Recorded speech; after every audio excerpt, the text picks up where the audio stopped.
खिचड़ी देहपाई जेतिकी स्वास्थ्यकर होता है बनैबा मध्य सेतिकी सहज। नमस्कार, डिम्पल्स डिलिशियस को स्वागत जनाऊँगी।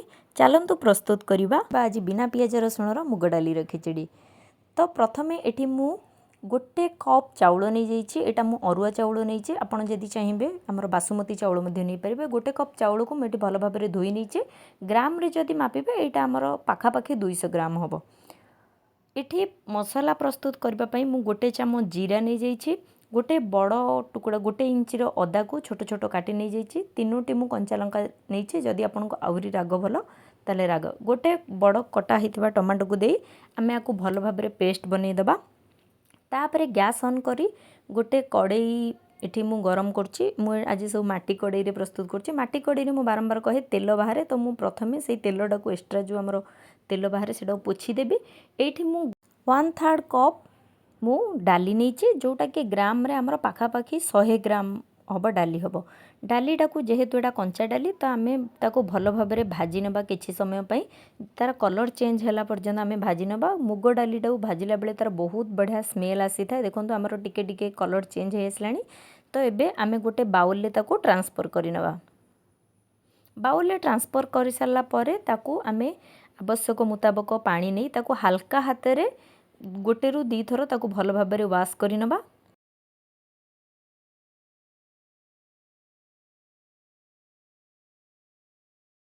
एबे आउ गोटे पात्र बसई से पाखापाखि 1200 ରୁ 1300 ml पानी नेबे। जमी जदि आपको मेजरमेंट किसी न मिलूँ, नॉर्मल जो पीउथिबा पानी बोतल आपण 1200 ରୁ 1300 पानी नापी ताको नहीं पारिबे।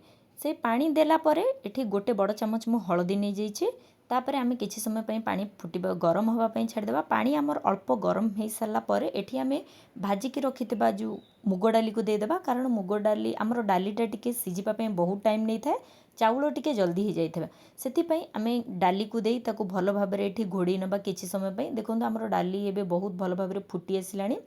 एई टाइम रे डाली भल भाव फुटी सारा परे आम धोईकी रखिथिबा एठी चाउल को मध्य देदेबा। एठी डाली चाउल को आम पूरा ढांकीबानी, कारण से बारंबार बाहर को आसी जाए। सेथिपई आम ताको अधा घोड़ा करदेबा। देखो मु वीडियो रे एठी देखैछि ताको प्रथमे आम चलै नबा। जेहेतु आमर चाउल टिके तळु लागि जाय था, आ माटी हांडी जेहेतु से लागिबार टिके चांस अधिक था। एठी देखंतु मु अधा घोड़ा करी रखिछि, जहा फल रे आउ आमर एते बाहर को बाहरिबनी। तापरे जेते पर्यंत आमर सिझुछि डाली चाउल, आम आउ गोटे पटे कड़ई गरम करी सेथिरे 2 बड़ चामच तेल देदेबा।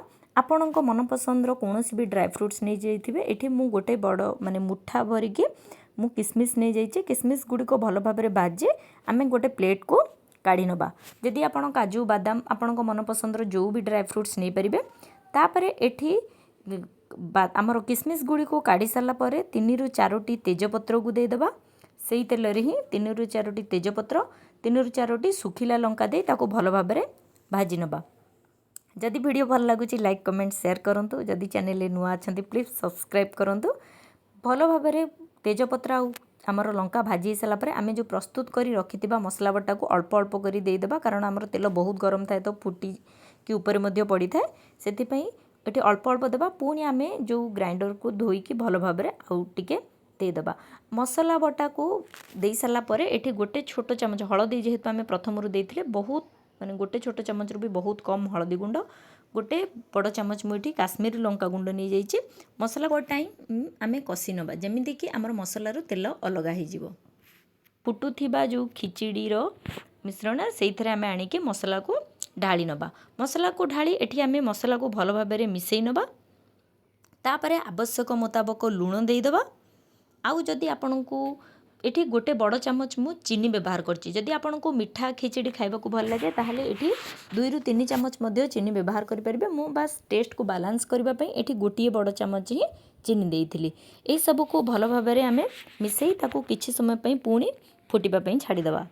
देखो एबे हमर टिक्के पानी अछि खिचड़ीटा, तो आकू टिक्के आउ अल्प समय पई आमे ताकू एमिति ही छाड़ी देबा। किंतु मन रखिबे माटी हांडी रे टिके बहुत समय पर्यंत कुक हेइ थाए। सेथिपई ताकू आमे जल्दी मध्य बंद करिबा। एठी आमे भाजिकी रखिथिबा किसमिस को देदेबा। शेषरे आमे गोटे छोट चामच गरम मसला देदेबा। गरम मसला दे ताकू भल भाव मिसई देबा। आपण भाबुथिबे एबे मोर खिचड़ीटी पानिया हिची, किंतु मु आपणको ଏଇଟା ଦେଖନ୍ତୁ ଏତିକିରେ ହିଁ ମୁଁ ଗ୍ୟାସ୍ଟାକୁ ବନ୍ଦ କରିଦେଉଛି।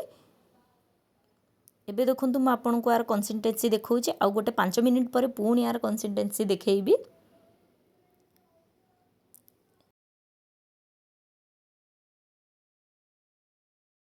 ଇଏ ଦେଖନ୍ତୁ 5 ମିନିଟ୍ ପରେ ଆମର ମାନେ ଖିଚଡ଼ିର କନସିଷ୍ଟେନ୍ସି କେତେ ବଢ଼ିଆ ହେଇଯାଇଛି। ଏତିକିରେ ହିଁ ବନ୍ଦ କରିନେବେ, କାରଣ ଖିଚଡ଼ି ଯେତେ ଥଣ୍ଡା ହେବ ସେତେ କାଠୁଆ ହେଇଯିବ।